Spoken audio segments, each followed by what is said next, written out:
Halo Sobat Kader Bangsa, kembali lagi bersama saya Kansatabina Anindita. Selamat sore dan salam sejahtera untuk kita semua. Sore hari ini saya sedang ditemani oleh seorang tamu yang istimewa. Selamat sore kakak. Selamat sore. Nah, apa kabarnya kakak sore hari ini? Alhamdulillah baik. Alhamdulillah. Bolehkah kakak perkenalkan diri terlebih dahulu sebelumnya? Boleh. Halo semuanya, perkenalkan nama aku Armeino Fadlan Atana, biasa disapa Ino. Aku merupakan alumni SMA Plus PGRI Cibinong tahun 2021, sekaligus juga alumni Kopassus IT angkatan 15. Berarti sekarang saya angkatan 19 nih. Ya. Berarti usianya udah 4 tahun ya? Ya, udah selisih udah 4 tahun. Wah, lumayan jauh juga ya. Nah, kalau boleh tahu dulu kakak divisinya apa ya? Ya, jadi dulu aku divisi RPL. Oh, divisi RPL. Ya. Nah, mungkin 4 tahun ini apakah ada suatu perbedaan dalam RPL? Contohnya apakah di masa waktu kakak itu belum ada VR gitu saat itu? Ya. Ya, jadi kalau untuk perubahan pasti ada ya. Perkembangannya cukup pesat gitu ya. Zaman aku dulu viralnya lagi AR, cuma tahun 2020 aku mempelopori virtual reality. Nah, dulu virtual reality-nya itu jadi ceritanya ya udah lingkungan sekolah aja gitu, tapi di depan sekolah itu ada Monas. Jadi bener-bener dunia virtual banget gitu. Wah, yeah. Di depan sekolah ada Monas. Ada Monas gitu. Kebayang keren sih gitu kan, kita lagi di depan sekolah gede banget gitu Monas di depan mata. Nah, saya dengar-dengar juga kakak ini dulu adalah ketua Kopassus IT angkatan 15 ya? Iya, jadi gimana? Ya, lanjutkan. Mohon maaf. Iya, jadi dulu ketua Kopassus IT angkatan 15.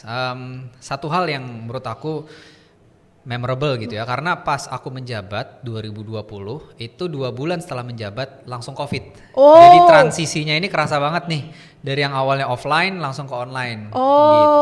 Rintangannya gede juga ya. Sangat. Nah, itu jadi penasaran saya, gimana kakak menghadapi perubahan situasi tersebut, karena kan semenjak COVID itu benar-benar perubahan dunia di mana upside down gitu ya, jadi total upside down gitu. Iya, jadi memang adaptasi yang udah dilakukan pada saat 2020 itu ya, pertama tentunya kita komunikasi dengan pembina, dengan guru-guru itu yang sangat penting gitu. Bagaimana caranya kita mengarahkan supaya anak-anak ini agar tetap bisa lebih aktif di organisasi Kopassus IT, tetap mengembangkan proyek-proyeknya ya, untuk knowledge sharing, untuk apapun itu produknya, agar mereka tetap bisa bereksplorasi walaupun di rumah aja gitu. Ada weekly meet, ada ya kegiatan-kegiatan yang memang bisa dilakukan di rumah gitu. Apakah ada struggle mungkin yang bisa dibilang sangat diingat oleh kakak selama masa COVID itu, especially sebagai ketua? Ya, sebagai ketua memang struggle-nya satu, yaitu komunikasi secara virtual itu kan dulu kita belum mengenal Zoom ya sebelum COVID gitu. Nah, setelah COVID mengenal Zoom, bagaimana caranya kita mengingatkan, remind bahwa kita punya program kerja dan program kerjanya harus dilaksanakan, diselesaikan. Nah, itu yang menurut aku memang harus perlu sedikit effort untuk ngingetin ke anggota-anggota kita gitu. Bagus juga Kak, karena saya setuju sih, karena sebagai ketua juga kunci untuk biar organisasi berjalan itu komunikasi ya. Benar. Terutama nggak hanya ke anggota tapi juga ke pembina gitu ya, karena setuju. Sekalinya nggak komunikasi kemana itu pasti miskom. Miskom. Nah, kalau misalkan dari kakak sendiri ada nggak masa-masa di mana yang, apalagi terutama sebagai ketua ya juga kan, dan pastinya saya anggap aktif banget lah ya pasti di RPL, adakah momen-momen yang paling masih diingat banget sampai sekarang? Entah itu di Kopassusnya atau di RPL ya?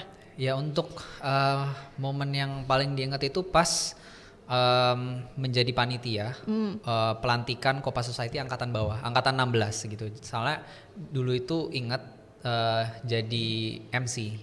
Jadi itu sangat tidak RPL ya kalau bisa dilihat gitu. Jadi aku sebagai anak RPL, tapi waktu itu disuruh jadi MC, disuruh jadi anak acara ya. Itu memorable sih, maksudnya adaptasi tadi itu yang penting gitu. Dimanapun kita dikasih tanggung jawab ya kita harus bisa gitu. Oh, jadi MC saya siap, jadi ketua saya siap, jadi apapun itu harus siap gitu. Semua serba siap, harus serba siap. Bisa. Iya, harus serba bisa. Dan kalau ada yang salah, kita yang salah. Kita yang otomatis kita yang salah gitu.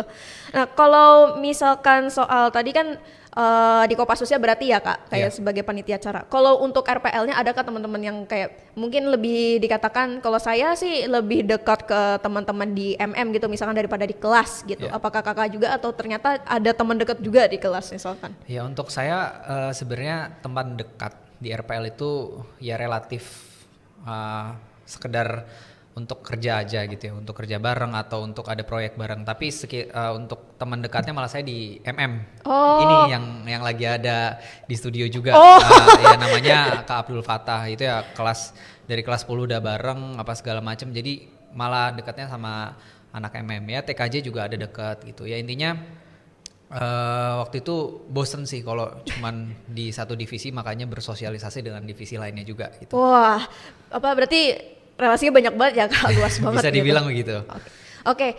Mungkin cukup sekian ya Kak untuk sedikit flashback dari Kakak tadi ya sebagai ketua dan sebagai anggota dari Kopassus IT. Terima kasih banyak Kak atas waktunya. Semoga kita bisa bertemu lagi dan cakap-cakap bincang-bincang lagi gitu ya Kak.